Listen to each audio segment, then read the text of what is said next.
Jak byste zhodnotil dnešní zápas? Dnešní zápas bych řekl, že byl víceméně vyrovnaný. Bohužel z našeho hlediska jsme teda prohráli, ale byli jsme víceméně oslabení asi o 5 nebo o 6 hráčů základní sestavy, což bylo znát. Byla znát i týdenní přestávka, my jsme na ně víceméně netrénovali, takže dneska soupeř bych řekl, že byl fotbalovější, běhavější, agresivnější a proto si zasloužil vyhrát. My jsme neproměnili šance, které jsme měli, no a to nás vlastně dalo do pozice, že jsme dneska vlastně víceméně prohráli. A jak byste zhodnotil celou sezónu?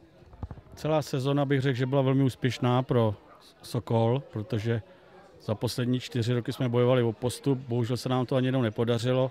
Letos jsme teda posílili o hodně hráčů a proto se nám podařilo postoupit i přístupem všech hráčů, jak tréninku, tak zápasu. Celá sezona nám vlastně vyšla víceméně bez nějakých těžkých zranění.